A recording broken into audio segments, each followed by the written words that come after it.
नमस्कार प्राइम समाचारमा स्वागत छ। म प्रकाश घिसिङ। सुरु गरौँ अहिलेसम्मका प्रमुख समाचारबाट। काठमाडौँ उपत्यकामा आजदेखि 15 दिनका लागि निषेधाज्ञा लागू। निषेधाज्ञासँगै काठमाडौँका सडक भने सुनसान।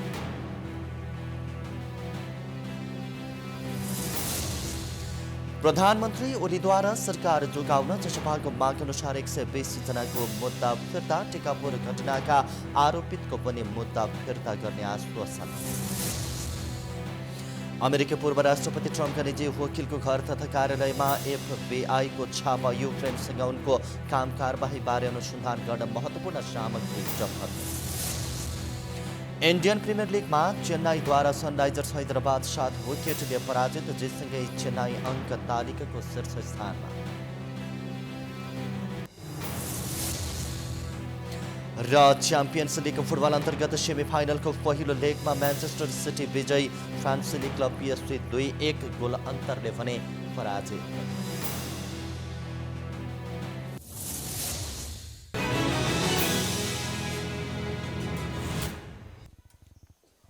अब समाचार विस्तारमा। काठमाडौँ उपत्यकामा आजदेखि निषेधाज्ञा लागू भएको छ। आज बिहान 6 बजेदेखि 15 दिनका लागि निषेधाज्ञा आदेश भएको छ। उपत्यकाका 3 जिल्लाका प्रमुख जिल्लाधिकारीहरूले उपत्यकामा 1 हप्ता निषेधाज्ञा लगाए पनि सरकारले त्यसलाई 1 हप्ता भनेर 15 दिन निषेधाज्ञा आदेश जारी गरेको हो। निषेधाज्ञासँगै काठमाडौँका सडक सुनसान भएका छन्। निषेधाज्ञामा अत्यावश्यक बाहेक सबै सेवा स्थगित गरिएका छन्। सार्वजनिक र निजी यातायात बन्द छन्। अत्यन्त जरुरी नपरेसम्म बाहिर ननिस्कन नपाइने व्यवस्था समेत गरिएको छ। एम्बुलेन्स सब वाहन प्रेसको गाडीलाई भने छुट दिएको छ। सबै प्रकारका सभा सम्मेलन गोष्ठी तालिम seminar cinema hall party palace swimming pool shopping mall मनोरञ्जन स्थल सैलुन ब्युटी पार्लर जिमखाना समूहमा खेलिने खेलकुद पुस्तकालय सङ्ग्रहालय चिडियाखान आदि समेत बन्द गरिएका छन्। सरकारी कार्यालय लगायतका सार्वजनिक सेवा प्रदायक संस्थाको हकमा सम्बन्धित मन्त्रालय वा विभागबाट जारी भएको सवारी पासले सवारी साधन प्रयोग गर्न पाइनेछ। विकास निर्माण कार्यमा प्रयोग हुने जनशक्ति र सामग्री ढुवानीका साधनको हकमा भने सम्बन्धित आयोजना वा कार्यालय प्रमुखको सिफारिसका आधारमा आधिकारिक सवारी पास लिएर मात्रै सञ्चालन गर्न पाइनेछ। खाद्य सामग्री र औषधि तथा स्वास्थ्य सामग्री सम्बन्धी पसल व्यवसाय बाहेकका अन्य व्यवसाय हालै बन्द गरिएको छ। किराना पसल र डिपार्टमेन्ट स्टोरलाई बिहान 10 बजेसम्म र बेलुका 5 देखि 7 बजेसम्म खोल्न पाउने व्यवस्था गरिएको छ। नेपाल सरकारका कर्मचारी बैंक तथा वित्तीय संस्था र अन्य अत्यावश्यक सेवामा कार्यरत कर्मचारीको हकमा कार्यालयले जारी गरेको परिचय पत्रका आधारमा आवत जावत गर्न दिइनेछ। काठमाडौँ उपत्यका प्रवेश गर्ने व्यक्तिको अनिवार्य रूपमा स्थानीय तहले तोकेको क्वारेन्टिन र होम आइसोलेसनमा बस्नुपर्नेछ। साथै विवाहमा सहभागी हुन ब्यानर र दुलहा दुलही सहित 15 जनाका लागि 2वटा सवारी साधन प्रयोग गर्न सवारी पास आवश्यक नपर्ने व्यवस्था पनि गरिएको छ। उपत्यका बाहेक 500 भन्दा बढी संक्रमित भएका अधिकांश जिल्लाले आजैदेखि लागू हुने गरी निषेधाज्ञा भने लगाएका छन्।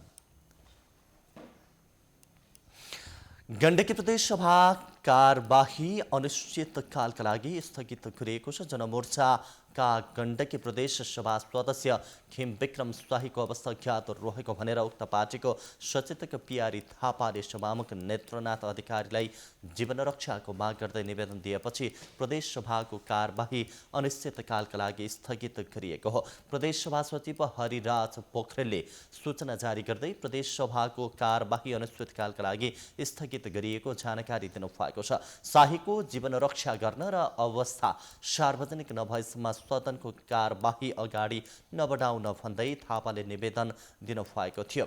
सोमबार मुख्यमन्त्री पृथ्वी सुब्बा गुरुङ विरुद्ध प्रदेश सभामा अविश्वासको प्रस्ताव आएको थियो। उक्त प्रस्तावमा बुधबार मत विभाजन हुने कार्यसूची रहेको थियो।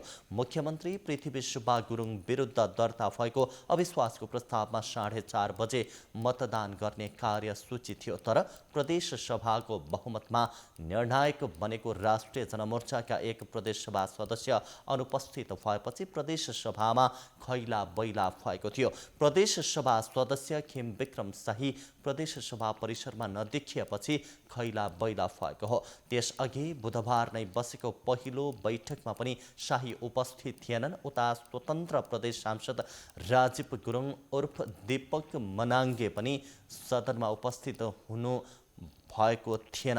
अविश्वासको प्रस्तावको पक्षमा मत दिने निर्णय गरेको जनमोर्चाका शाही अनुपस्थित भए अविश्वासको प्रस्ताव फेल हुन सक्छ। तर जनमोर्चाका सांसद खेमविक्रम शाही अस्पतालको आइसियुमा भर्ना भएको खुलासा भएको छ।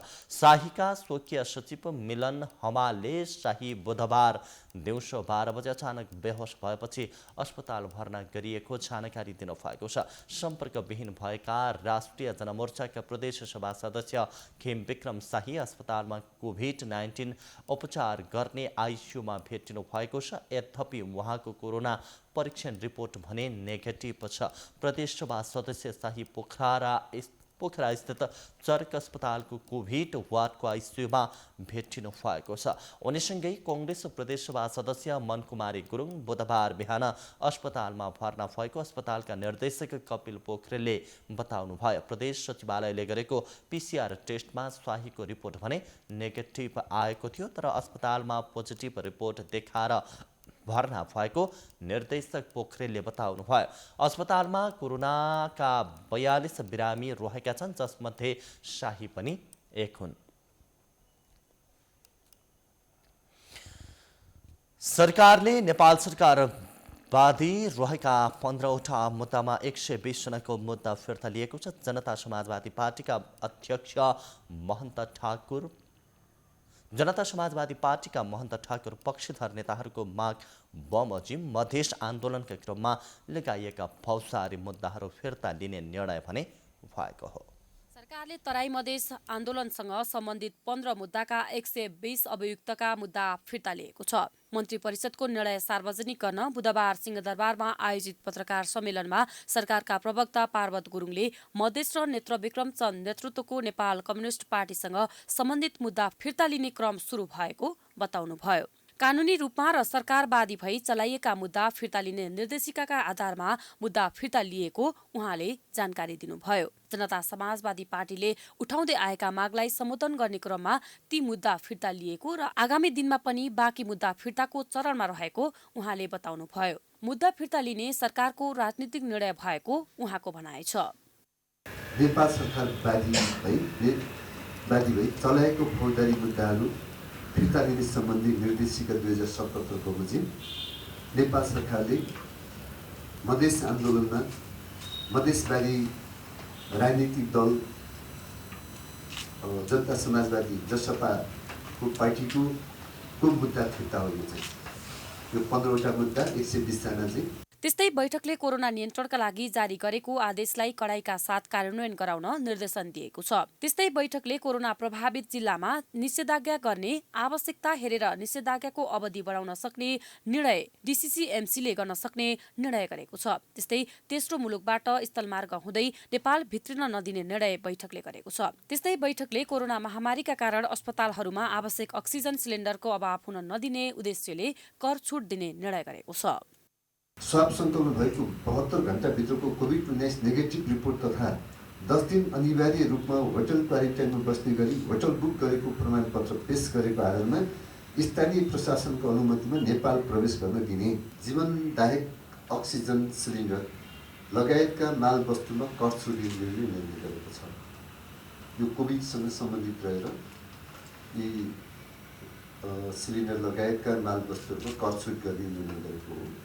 अर्थ मन्त्रालयको प्रस्तावमा दिगो खानेपानी तथा सरसफाई आयोजना कार्यान्वयन गर्न फिनल्यान्ड सरकारबाट प्राप्त हुने 9 मिलियन युरो अनुदान सहायता स्वीकार गर्ने निर्णय गरेको छ। अर्थ मन्त्रालयकै अर्को प्रस्तावमा मिलेनियम च्यालेन्ज अकाउन्ट नेपालका लागि आवश्यक बजेट व्यवस्थापन गर्न स्वीकृति दिने निर्णय गरेको छ। त्यस्तै गृह मन्त्रालयको प्रस्तावमा सशस्त्र प्रहरी अतिरिक्त महानिरीक्षक द्वय पुष्पराम केसी र रामशरण पौडेलको 20 वर्ष ननाग्ने गरी यही वैशाख 21 गतेदेखि 2079 साल वैशाख 18 गतेसम्म पदावधि थप गर्ने निर्णय गरेको प्रवक्ता गुरुङले बताउनुभयो।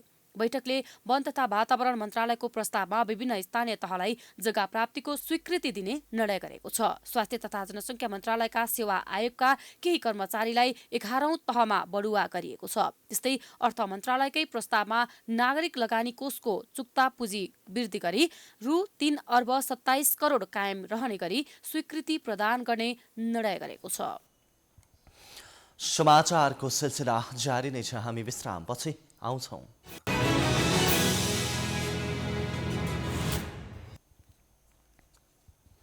विश्रामपछि स्वागत छ। बाँकी समाचार। सरकारले सार्वजनिक सवारी साधन सञ्चालनमा रोक लगाएर हवाई उडान भने यथावत राखेको छ। सरकारको निर्णय प्रति यातायात व्यवसायीहरूले भने असन्तुष्टि जनाएका छन्।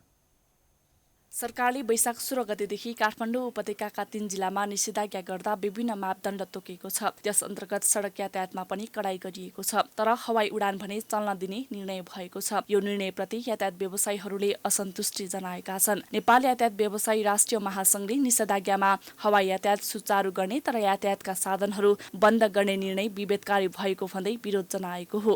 महासङ्घका महासचिव पुण्यप्रसाद सिटौलाले विज्ञप्ति जारी गर्दै उक्त विभेदपूर्ण निर्णयलाई तत्काल पुनर्विचार गरी यातायातबाट पनि स्वास्थ्य मापदण्ड पालना गरी यात्रु ओसार पसार गर्न पाउने व्यवस्था गर्न माग गरेका छन्।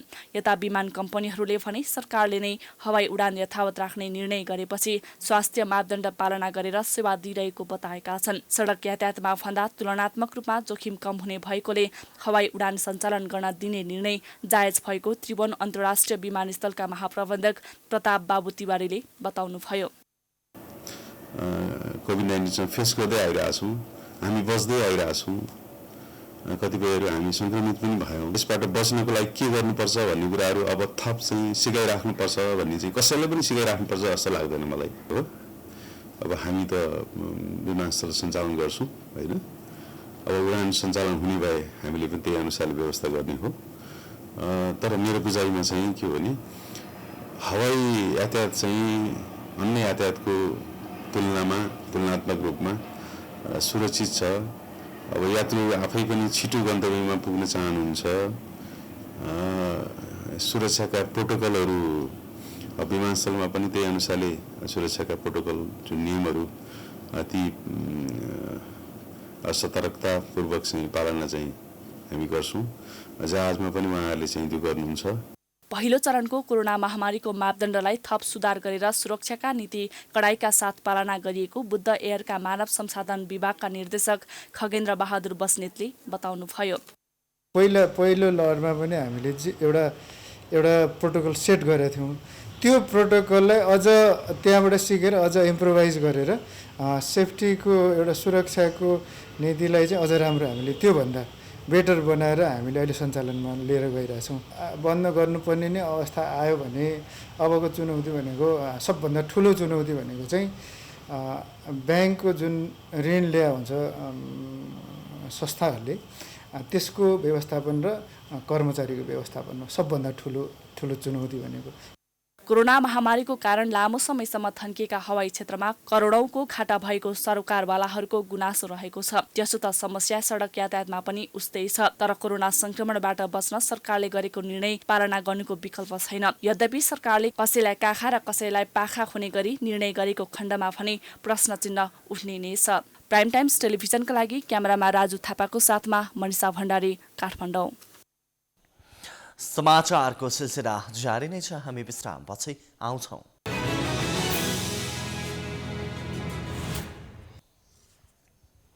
विश्रामपछि स्वागत छ। अन्तर्राष्ट्रिय समाचार।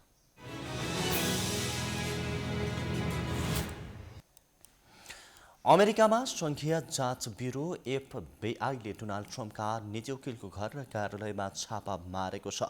न्युयोर्कका पूर्व मेयर समेत रहेका रुडी जिलियानीको म्यानहट्ट स्थित घर कार्यालयमा एफबिआईले छापा मारेको हो। युक्रेनसँग उनको कारबाहीका सम्बन्धमा खानतलासी गरिएको अधिकारीहरूले बताएका छन्। सङ्घीय अभियोजनाकर्ताहरूले युक्रेनी अधिकारीहरूलाई जो बाइडेन विरुद्ध राजनीतिक रूपमा दुरुपयोग गर्न सकिने सूचना दिन बाध्य पार्न खोजेका गतिविधिहरूमा जुलियनको संलग्नताबारे छानबिन गरिरहेका छन्। त्यही गतिविधिकै कारण सन् 2019मा तत्कालीन राष्ट्रपतिलाई पहिलो पटक महाभियोग लगाएको थियो। अधिकारीहरूले त्यहाँबाट विद्युतीय उपकरणहरू सहितका सामग्री जफत गरेका छन्।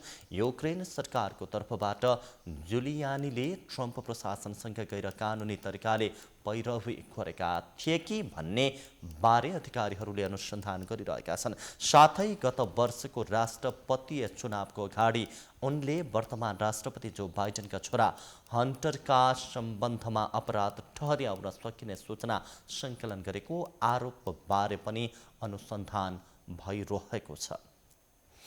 यो सँगै हामी समाचारको अन्त्यमा आइपुगेका छौँ। जाँदा जाँदै प्रमुख समाचार पुनः एकपटक। काठमाडौँ उपत्यकामा आजदेखि 15 दिनका लागि निषेधाज्ञा लागू। निषेधाज्ञासँगै काठमाडौँका सडक भने सुनसान। प्रधानमन्त्री ओलीद्वारा सरकार झुकाउन जसपाको माग अनुसार 120 जनाको मुद्दा फिर्ता। टिकापुर घटनाका आरोपको पनि मुद्दा फिर्ता गर्ने आश्वासन।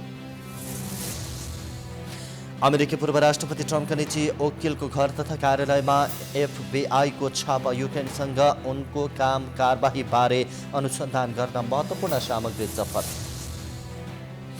इन्डियन प्रिमियर लिगमा चेन्नईद्वारा सनराइजर्स हैदराबाद 7 विकेटले पराजित। जेसँगै चेन्नई अङ्क तालिकाको शीर्ष स्थान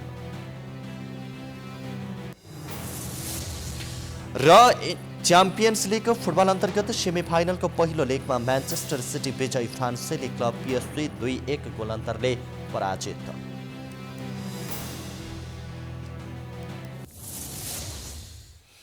प्राइम समाचार अहिलेलाई सकियो। प्राइम टाइम्स टेलिभिजन हेर्दै गर्नुहोला। नमस्कार।